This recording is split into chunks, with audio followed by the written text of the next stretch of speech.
right, we're back this time doing some playoff predictions and then talking about some of the transfer portal stuff. Rumors, really, Georgia hasn't gotten anybody. I got duped by Dan Key Twitter account. I thought it was really going to happen. I got kind of excited, but we'll talk about that in a little bit. All right. It feels weird that the playoffs, I don't know about you, but I guess it's because, one, Georgia's not playing in it in the first round, so like you don't have to worry about it. It's not in the front. But it doesn't feel like it's time to play big-time football in college football. It's very odd. I don't know. I maybe I've gotten used to it because Georgia high school playoffs are now on a random Monday and Tuesday seemingly. So I've kind of gotten ramped up to it. And so does it feel odd? No, I'm ready for some big time playoff football. So I like the way they've scheduled it. You got a Friday game and then you got 3 games on Saturday, right? Yeah. And then you got that sprinkled in with the NFL. So NFL's not playing on a Saturday though, are they? Yeah, Steelers play. Really? Yeah, the Steelers play at 4:30. Okay. Yeah. So they play Baltimore, and Todd Monken. I saw him. He was getting really fired up at practice. I don't think he's really that good. Todd Monken, not a good offensive coordinator. All right. That was sarcastic. So the Indiana Hoosiers, the great team, wonderful Coach Signetti, playing on the road in South Bend. It's supposed to be snowing in South Bend, so I guess that'll be neat. I guess festive, at least. The weather play the part of Christmas. That's at 8:00 on ABC and ESPN. I guess it's just ABC, right? Yeah. All right. It's still. Let's see what the spread is before. It's still 7. So I'll let you pick this game first. I will say, well, you know what? Go ahead. You pick it. Again, I've watched Indiana and Notre Dame play just a couple of times, so I'm no expert by any stretch of the imagination. But I would imagine that Notre Dame at home with the athletes, their defense is pretty good. I know they had the game against Northern Illinois. Haven't really played anybody since then, but neither has Indiana outside of Ohio State. That was a 15-point differential. Ohio State beat them. So I just don't. I believe the coach is a good coach, meaning Indiana's coach, Signetti or whatever. And I believe going forward, they can make some noise, but they are a long way away from having the athletes that Notre Dame has. And I anticipate that Notre Dame wins this game. And I think if I were betting, which I'm not, but I would take take Notre Dame and lay the 7 points. Yeah, that's how strongly I feel. Well, look, I know I'm wearing my Indiana hat. I got this when we went up to the national championship. There's a loose tie to Indiana. I've always liked Indiana.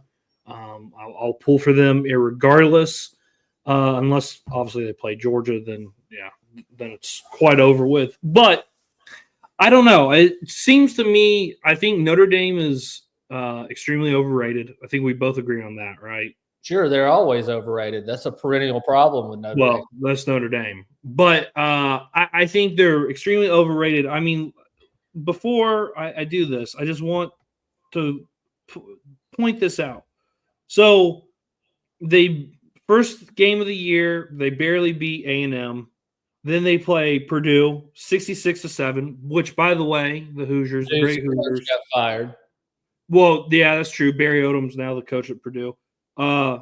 Indiana laid 66 on them. It was 66-0. So if transfer property exists, there you go. They played Miami of Ohio, a MAC school. They played Louisville. Louisville's good, but they're not anything to write home about. They played Stanford, blew them out, but again, Stanford, they're dead. Andrew Luck's going to have to turn around the program. Tech in the Mercedes-Benz Stadium. I mean, I guess I don't have a whole lot. What was that score? Do you know? Wow, it went to 7 overtimes. Notre Dame won 31-13. All right. And then Notre Dame played Navy, beat up on them. Notre Dame played Florida State. Notre Dame played Virginia. Notre Dame played Army in New York City at Yankee Stadium. And then the next week they played at USC. USC put 35 on them. It was 49-35. My point being is this. Maybe Indiana hasn't played anybody, but Indiana has been in big-time games. And just like I said with Texas both times, who has Texas played? Have they been in that moment where their back's up against the wall and they got nothing? Nothing's been going well for them all week or all game, and they pull one out of the fire. To me, that's a mark of a championship team. Indiana hasn't done that. They haven't played anyone that's been competitive close to them. They might be good, but I don't know if they're that good. I think Indiana's been at least kicked around a little bit. So I'll take Indiana to cover. I don't know if they'll win. I'm pulling for them, but I'll take them to cover. Well, I hope they win. I mean, I would put Georgia's Well, it goes really well for us if that happens. Yeah. All right. The noon game, Penn State and SMU. You can get, by the way, you can get tickets if you want to freeze your ass off in the middle of nowhere, Pennsylvania. You can get tickets for $35. Are you shocked by that? No, not really. A home game and a home playoff game, and you hear about the whiteout and all this other stuff. That to me would be a definite home field advantage, and I'm surprised it's not sold out, and I'm surprised tickets are not more expensive. Well, I mean, it's around Christmas time. You're going to freeze your ass off to watch a game, and then potentially they're going to be playing. Who do they play? Who is a seed that they'd be as Ohio State, right? No, Boise State. It's Boise State. So where is that bowl game? Is that the Fiesta Bowl? I think it is. I don't know that either. So, I'd rather save my money and go to a nice warmer place than State College, Pennsylvania. So we both agree though that Penn State's going to beat SMU, right? Yeah, but the spread's 8.5. SMU and 8.5. Yeah, I'd take the home team. I'd lay the 8.5. This is a game I wouldn't touch. I would think that SMU maybe has a decent showing. I don't really know to make that game. But anyway, that's on TNT.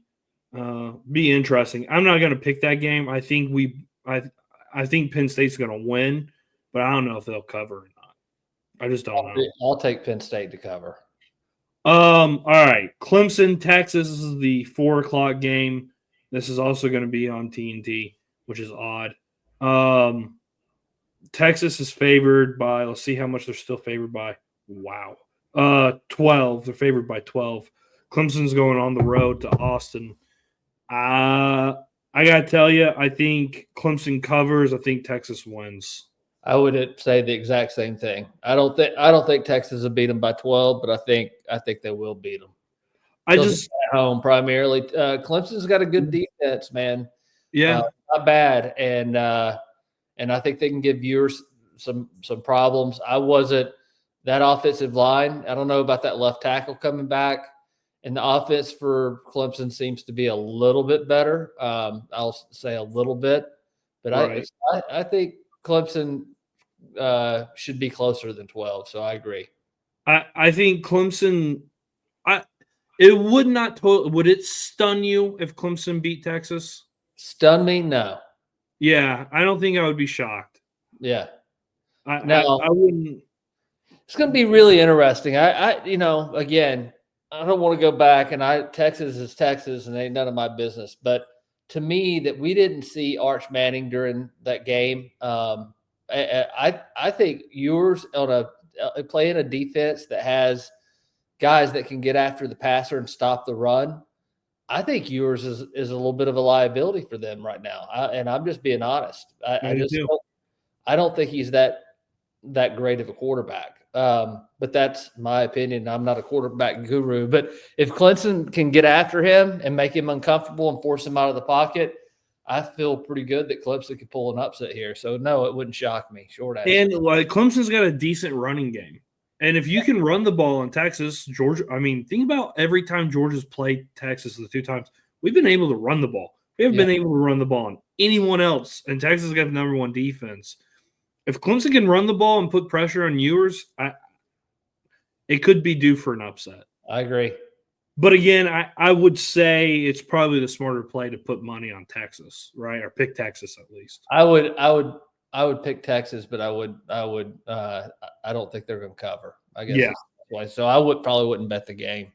All right. The last one, 8:00 prime time, the 2 hillbilly schools, 1 Yankee hillbillies, and then the actual hillbillies on Rocky Top. Tennessee, Ohio State, 8:00 ESPN or ABC.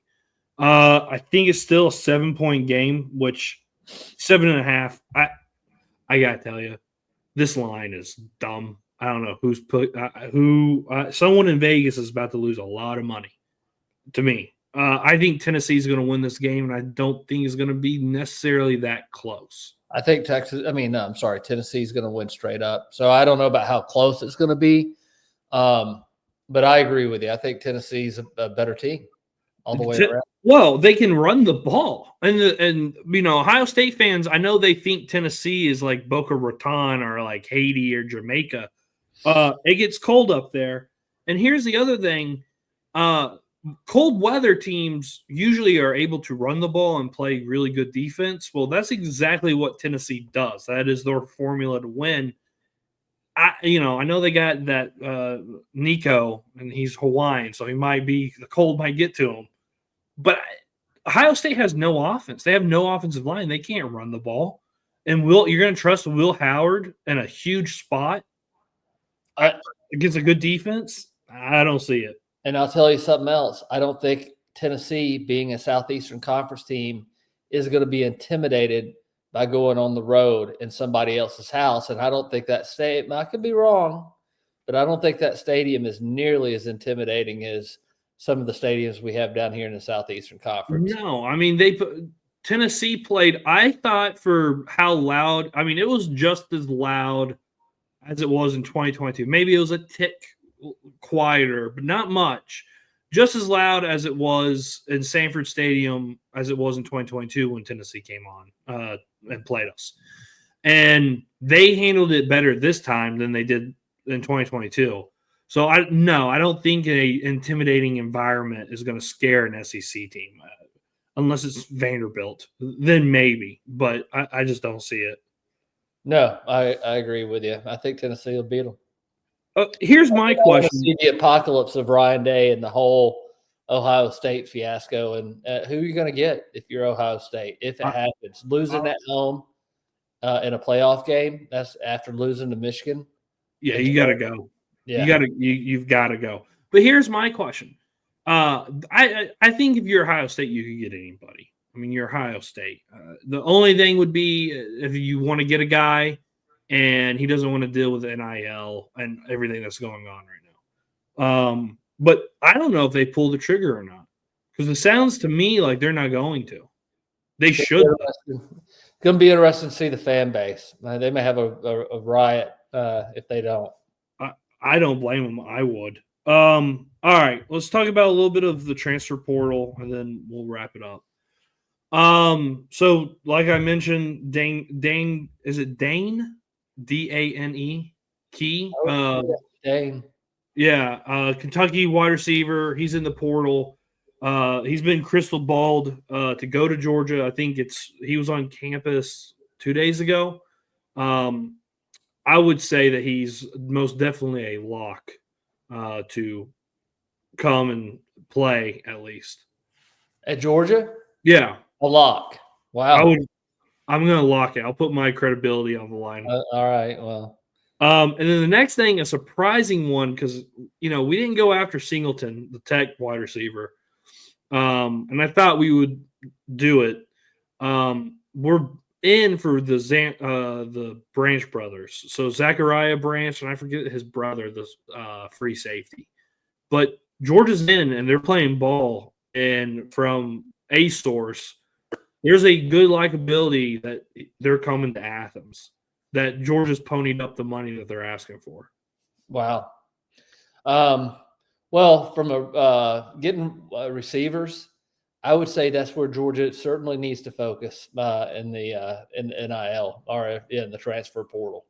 Yeah.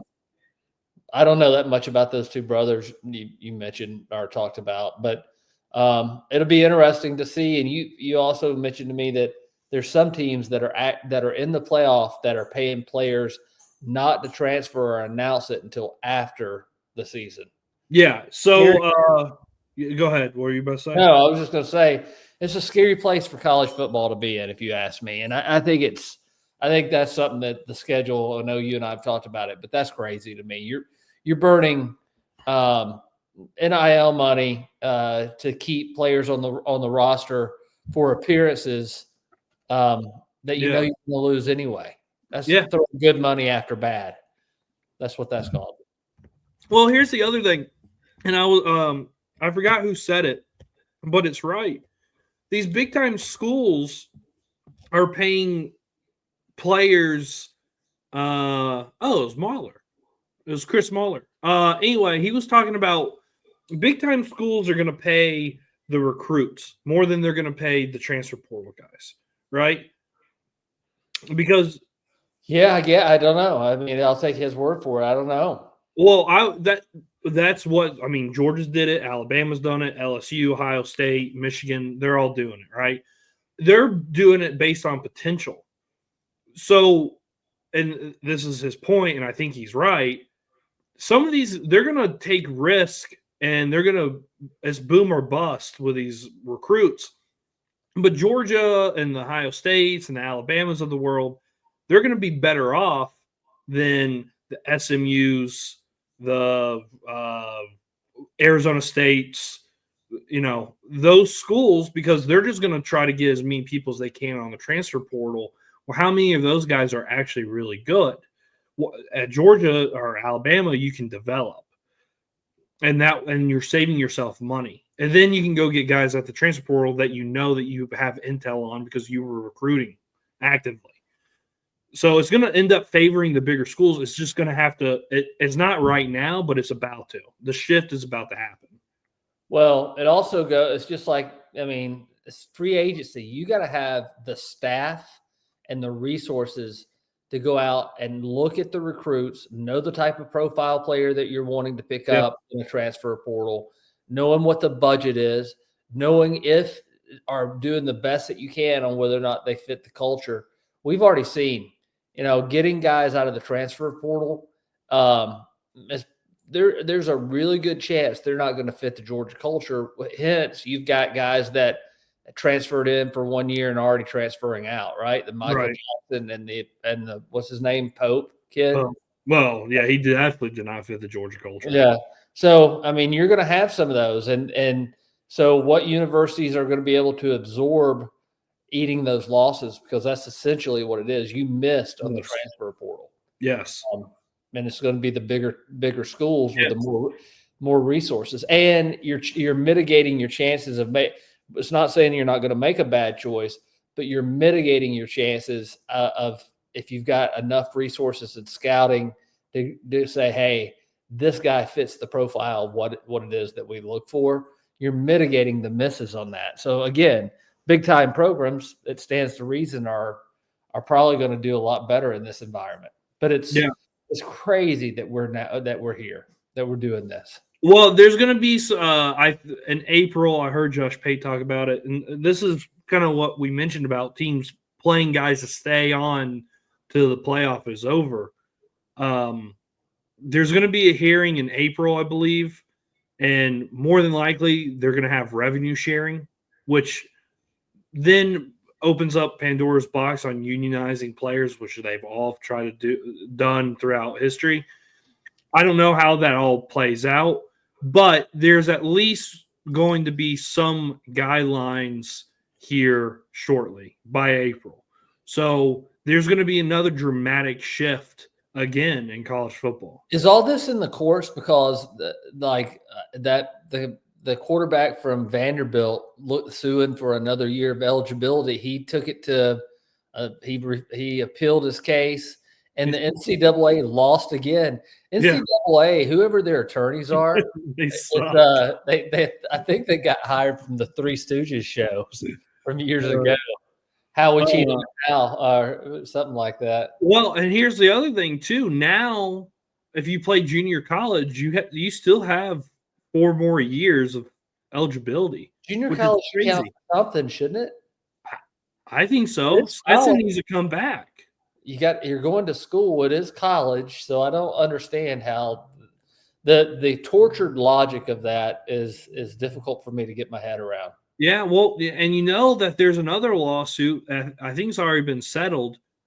Former players are going to get paid. It dates back for a long time. That's like reparations, man. That's what that sounds like. Yeah, it's crazy.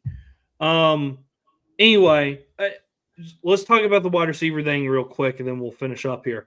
For Georgia, I think obviously it's very clear because you're going to have Arian Smith gone, Dom Lovett, Dylan Bell may leave. There's some flirtations there. There's some smoke, I should say, that's there. So, and if you look at the recruiting class, C.J. Wiley, that kid from North Oconee, the white kid, what's his name? Roland or something. Yeah, like London Roland or whatever. He's fast. I should know his name. The kid from Illinois. The kid from Bowden too's coming. Yeah, that's true too. So, and then the kid from who played Milton, Langston Hughes, that wide receiver, 15. Dude, that guy. I know if you have no idea what we're talking about, Milton, Langston Hughes played in the state championship 5A. Great game. That first half was crazy. The wide receiver for Langston Hughes, he's the fastest guy I've ever seen in my life. I think they said he's the fastest guy in all of high school. He has to be. Yeah. I mean, he ran a really easy go route and just beat the entire Milton defense, which is no joke. Milton's defense is pretty good. Then you got Barbour, who's going to be a tight end, wide receiver, kind of like a Brock Bowers type. And then there's also another tight end that we have that's up there. He's like 6'7" and 235. I forgot he's out of state, wherever he's from. Yeah. He looks good too. There's going to be I think what Kirby's philosophy is, and I think it's right, is, we're going to recruit offense, defensive line, quarterbacks, defensive back, linebackers.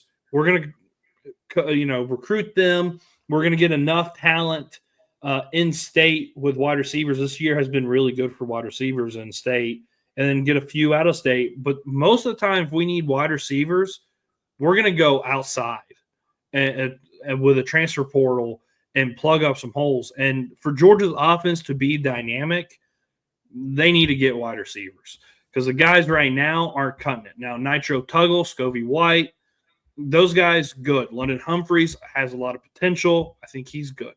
Everyone else, Dylan Bell can stay too. But everyone else, axe them. Gone. See ya. So I'm hoping, and I think it's pretty clear that that's what Kirby and the coaching staff are doing at least. Well, yeah, it's a position of need, wide receiver. And you can't – I mean, the whole offense, to be honest, the whole offense this year to me has been a disappointment. Out of the whole offense, the wide receivers, and I get it, injuries, people suspended, all those things, no doubt. But that has been the most underperforming position group. And if Georgia's going to win a national championship, talking about position groups, and we'll talk about it more before Georgia plays, offensive line and defensive line, we have got it's on their shoulders. If we're going to win a national championship, it's going to be because of those two position groups. Right. By the way, kid's name Taylon Taylor. I just remember that Taylon Taylor, TT, from Illinois. I'm glad I can remember that off the top of my head. Anyway, yeah, I think you're right. I mean, I heard Jalen Walker, he was on Paul Feinbaum. basically saying, if Gunner's playing, which I think we all know that he is at this point, we're gonna win or lose with him, and we're gonna, I have no doubt that he's gonna do the best that he can, and we're gonna do everything that we can to play for him, and try to win. So I don't think anyone's like really all that worried. I think, and I could be totally wrong, but I think Gunner Stockton is going to give a little bit of juice to Georgia and kind of breathe some life into this thing. And I think they're going to be able to run. Now, do they win a national championship? Jury's still out on that. But I think it's going to give them a little juice and a little bit of a spark that they've needed all year. Yeah, and I think if we run the offense wisely, I think it can be successful. I think certainly up to the the round that, whether it's Indiana or Notre Dame, I feel pretty good with Gunner Stockton and Georgia being able to win that game. Frankly, I'd have to see how I feel, but right now, sitting here, the next game I would feel okay about Georgia being able to win that game. Yeah. But national championship, depending on who we play, might be a different story. But those are good problems to have. Let's get there. And I think you're right, though. I think the other position groups understand we got to step up right now that our starting quarterback's down, and we got to be a good supporting cast. And if that wakes up the offensive line and the running backs, and we start running the ball and do some RPO stuff, it could get interesting. Yeah, and Georgia should, like you said, Georgia should they're going to out roster every team they play up till the national championship, right? Yeah. Unless some miracle happens and Arizona State gets in there, which could happen. So, comfortably out roster everyone. They're more talented. They're getting healthy. Everything's kind of pointing up. I feel decently confident sitting here on December 19th. With no game on the horizon until another 2 more weeks. We're all confident without a game to play. Yeah, hell yeah. Anyway, all right. Well, that's it, I think, unless you got something else.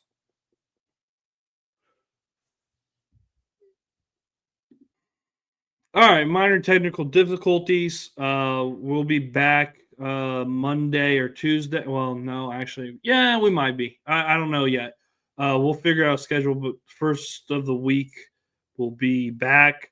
Remember, check us out on social media on Instagram, TikTok, and Twitter, X at Terminus Sports _ATL. Remember to like and subscribe, give us a follow, comment who you want Georgia to play in the playoff in the first round at the second round, I guess, in the Sugar Bowl, Indiana, Notre Dame, obviously pulling from Indiana. And then our presenting sponsors, Unishippers Atlanta. Check them out. Ask for Holland Martin. And I'm not going to give a pitch. I don't know anything about shipping. So, but outside of that, see you on the other side and subscribe.